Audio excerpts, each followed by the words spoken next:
They and other influencers will invoke Erika as the reason that it's not appropriate to ask questions. It's just not appropriate. While Erika is still mourning for you guys to ask any questions, and I'm just gonna come back at you with some common sense. What sort of widow wouldn't want people to investigate the assassination of their husband? It appears that the widow Kirk may have your home address.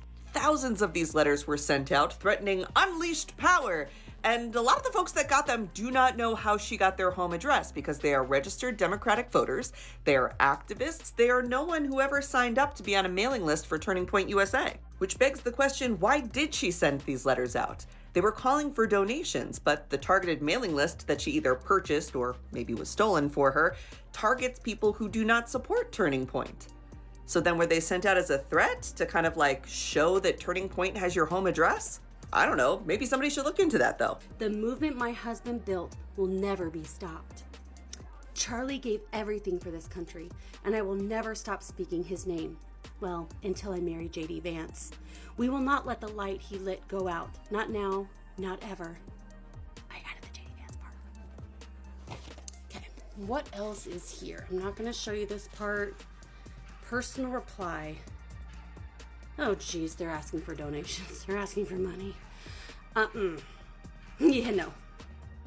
Good luck with that. You ain't getting shit from me. Candace Owens didn't just call out Erika Kirk. She cornered her in a way that made the entire conservative world freeze. This might be an unpopular opinion that I will get raked over the coals for, but Erika Kirk has to be the fakest person I have ever seen in my life. Now, mind you, this has nothing to do with who she was married to, her political affiliation. I didn't even know her, who she was before any of this. And this woman is so insanely fake. Mind you, I am an empath and I have worked in mental health for decades. I have worked one-on-one with human beings for decades and I can read through anybody. I didn't say anything when everything happened. I kind of just sat back and I watched. And the more I've watched, and the more I just even look at her speaking, everything is fake. The hand gestures, the facial expressions, it is unreal to the point where it's creepy. Like, it's creepy. I thought it was creepy and weird that you would decide to sell merch and at your husband's memorial. And I thought it was even more weird that you would have a GoFundMe when you're worth $12 million. But now, even that aside, I cannot watch her without it being so cringeworthy, and I cannot be the only person who thinks this. Mind you, my fiance did not even know who she was. I didn't say a word, and I showed him a video clip, and he just looked at me like, what is this? And laughed. Y'all, I cannot be the only one. One moment, everything looked like the usual post-tragedy chaos around Charlie Kirk's legacy, and the next, Owens dropped a set of leaked messages that made people question not only who was telling the truth, but who had been guarding it.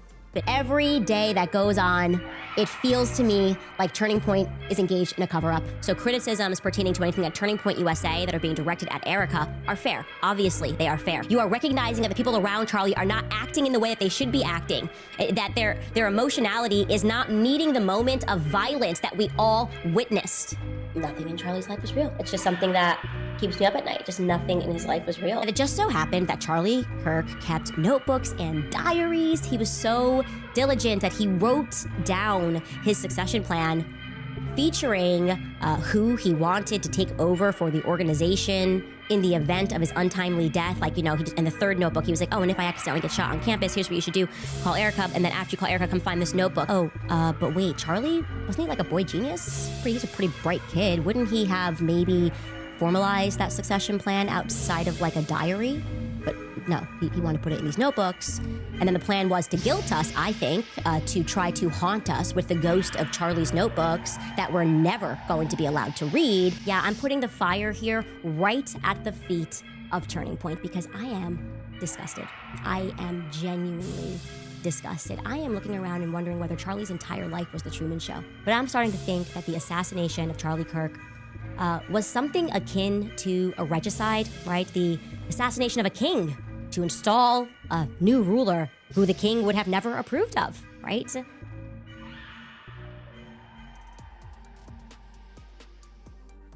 The buzz didn't come from the messages themselves, it came from what they suggested. Massive donors pulling strings behind closed doors, pressure campaigns Charlie never talked about publicly, and a quiet trail of money that suddenly looked a lot less clean than anyone expected. But the moment Owens asked, what kind of widow wouldn't want these answers, the conversation shifted from politics to something far deeper. They and other influencers will invoke Erika as the reason that it's not appropriate to ask questions. It's just not appropriate. While Erika is still mourning for you guys to ask any questions, and I'm just gonna come back at you with some common sense. What sort of widow wouldn't want people to investigate the assassination of their husband? Loyalty, power, and a fight over the story Charlie left behind. People thought Erika Kirk would respond with clarity, maybe even relief, but her silence only intensified the suspicion. So the other day I posted a video of me reading this ridiculous letter I received from the desk of Erika Kirk at Turning Point. And I've thought about it and I decided, they're not getting money from me. But you know what? They did give me a return address envelope. Didn't give me paid postage, but that's beside the point. So I decided, you know what? I will send something back. I'm going to send my own letter back along with, just a little bit of photo and a little bit of glitter for some fun. But I just wanted to read to you what I decided to send back from the desk of a former Christian. Dear Erika Kirk, I am writing to ask you what you are doing about the millions of Americans who are going hungry right now, especially as the political party you've aligned yourself with continues to prolong the government shutdown. To my surprise, instead of addressing that suffering, the letter you sent was asking us for money. You're asking Americans for donations when many can't even put food on their tables. You're asking for money when you yourself inherited millions after your husband's passing. How can you do this when people are struggling to survive? Did you stop and ask yourself, what would Jesus do? And did you really conclude that he would want you to raise more money to spread Christian nationalism and manipulate college students? How about instead of continuing your husband's hypocritical legacy, you follow Jesus' example and start flipping some tables?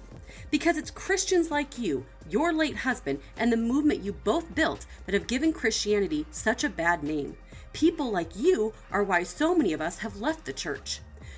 You're why countless others have turned away from faith altogether. If you truly want to save Turning Point, then make it one by actually turning toward the teachings of Christ. Do what he commanded. Live what he died for. Because right now, all I see are modern-day Pharisee Christian nationalists who would likely be front-row spectators at the crucifixion if Jesus returned today.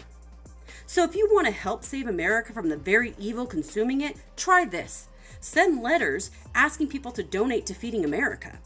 Encourage students to organize food drives on campus. Encourage people to donate and or volunteer at local pantries, as well as do so yourself.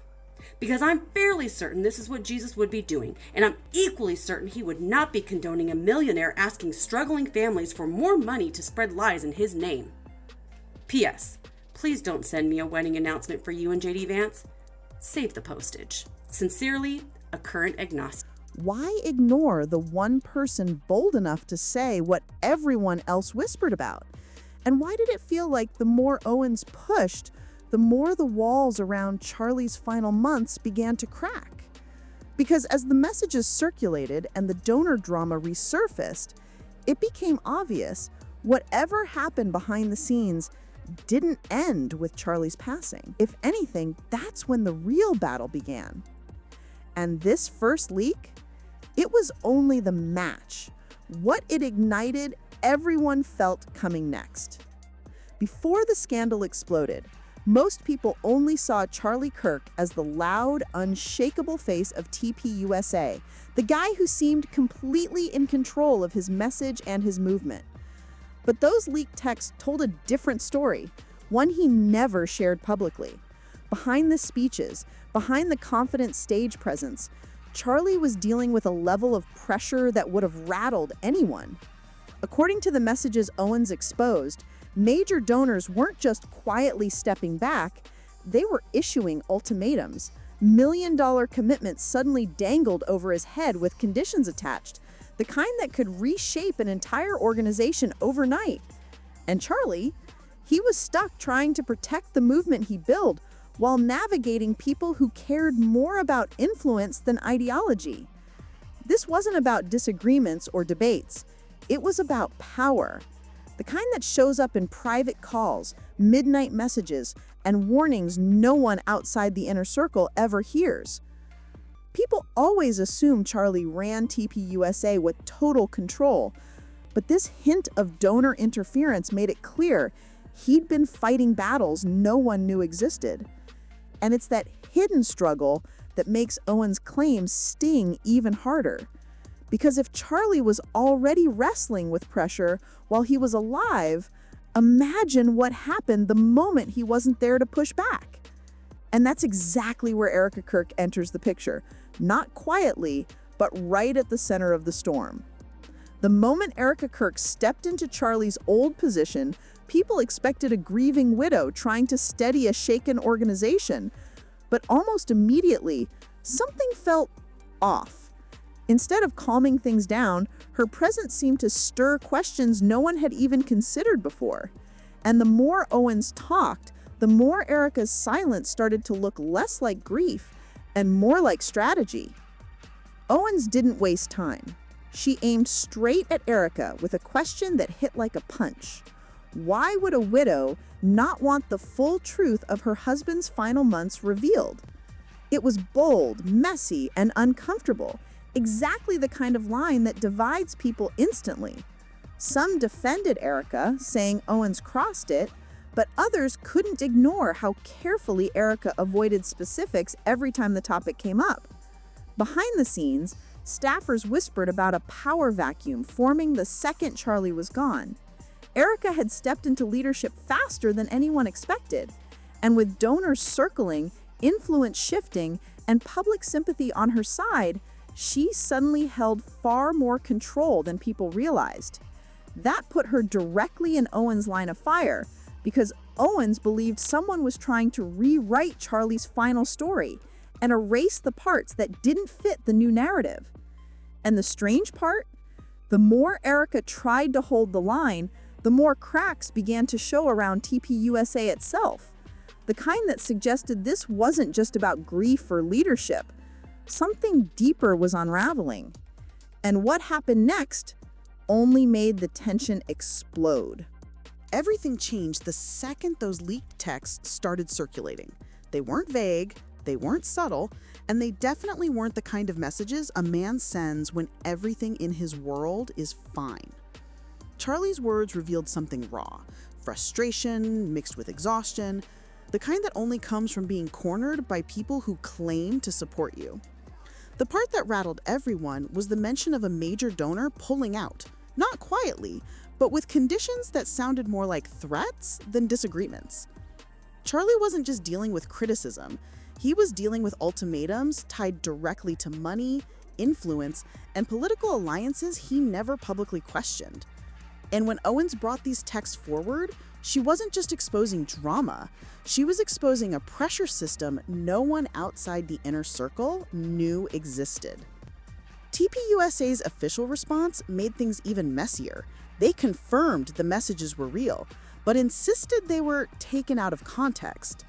That only fueled more suspicion. What context could possibly soften what the messages suggested? And more importantly, why was Erika the one insisting that the leak was misleading instead of finally addressing the real question? What was actually happening to Charlie behind the scenes? The leak didn't just create drama. It revealed a fracture that had clearly been there long before his death. And once that crack appeared, people started noticing everything else that didn't add up. And the moment Owens saw how big that opening was, she pushed even harder. Once people realized money was at the center of this whole mess, the tone of the conversation changed instantly. This wasn't just about Owens versus Erika anymore. It was about who controlled the flow of millions, who influenced Charlie's decisions, and who stood to gain the most after he was gone. And the person sitting right in the middle of that financial maze was Erika. What really raised eyebrows was how quickly Erika tried to shut down the money conversation. Anytime the leaked donor issue came up, she moved the focus elsewhere. Tragedy, grief, unity, anything but the financial pressure Charlie was clearly dealing with. But donors don't just disappear quietly. A multi-million-dollar supporter doesn't suddenly pull out unless something major is happening behind the scenes, something powerful enough to force a shift in the entire organization. Owens knew this, and instead of backing off, she leaned in harder. Every time she mentioned the funding drama, the reaction from TPUSA got sharper, almost defensive. It was the kind of panic you see when someone hits a nerve. Not a minor detail, but a pressure point people weren't supposed to touch. Because if the donor story really was true, then Erika wasn't just navigating a leadership transition, she was inheriting a financial storm Charlie barely managed to contain while he was alive. And that raised a question the movement wasn't ready to answer. Was Erika protecting Charlie's legacy or protecting the money tied to it? And the next part is where everything gets even more complicated, because ideology enters the picture and things take a turn nobody saw coming. Just when people thought this was only about donor drama, another layer cracked open, and it was the one nobody wanted to touch. Charlie's leaked messages hinted at ideological pressure, the kind that hits harder than any financial threat. Behind the polished speeches and public unity, there were powerful voices trying to pull him in opposite directions over one of the most explosive topics in modern politics: how he talked about Israel, foreign policy, and the shifting mood inside the conservative movement. According to the leaks, Charlie wasn't just losing donors. He was being pushed to soften, shift, or completely change his stance to keep certain powerful groups happy. And when he didn't play along, the financial backlash started. Suddenly, the supporters who claimed to love his boldness only loved it when it aligned with their interests. And this is where Erika's role got even stranger. Instead of acknowledging this pressure or admitting Charlie had been caught between impossible expectations, she insisted Owens was twisting the narrative. But that deflection only made things look worse. Why deny ideological pressure when the messages clearly hinted at it? Why pretend Charlie never frustrated when his own words said otherwise? Owens, meanwhile, framed it as the real reason Erika wanted the leak buried. Not to protect Charlie's memory, but to protect the alliances his honesty may have threatened. And once people started connecting those dots, the story snapped into a much darker shape. Because if ideology, money, and influence were all pulling Charlie apart while he was still alive, what happened after he was gone? And who benefited the most from keeping those tensions hidden? After Charlie's passing, everyone expected chaos, but not this kind of chaos. What Owens exposed didn't just hint at pressure or money problems. It pointed to something much bigger, a full-blown power vacuum inside TPUSA. And the second Charlie was no longer there to hold everything together, people started moving into positions they'd never have touched while he was alive. Erika's rise to leadership looked smooth on the surface, almost too smooth.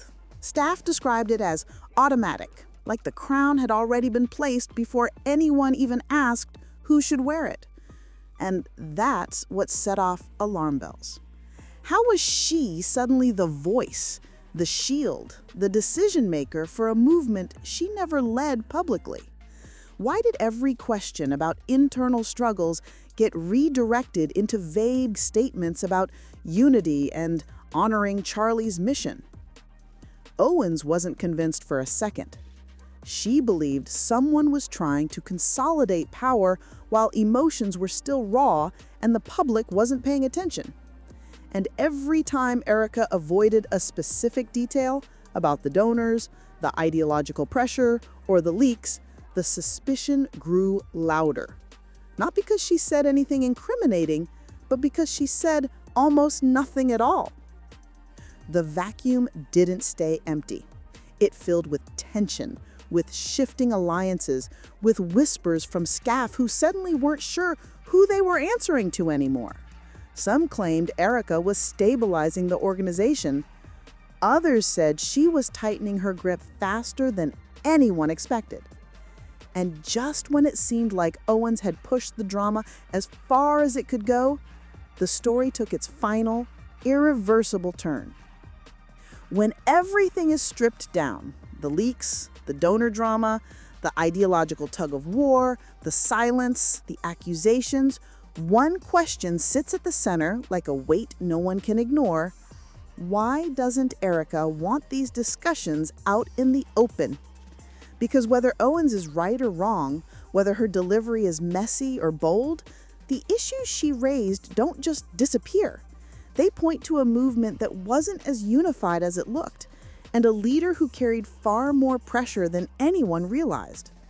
Charlie's messages painted a picture of a man caught between loyalty and survival, between his beliefs and the people funding them. And once he was gone, that tension didn't fade, it exploded.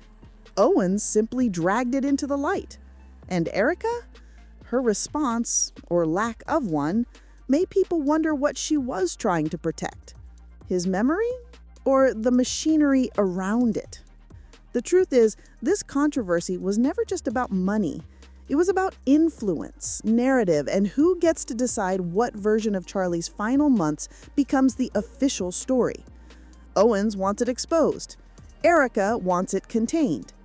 And the conservative world is stuck in the crossfire. So the real question now isn't who's right, it's who benefits from the silence. Because when a movement's future is shaped behind closed doors and the people closest to the truth refuse to speak, that's when the story stops being about politics and starts being about control. And for many watching this unfold, one thing feels certain. Whatever the truth is, it isn't staying buried much longer.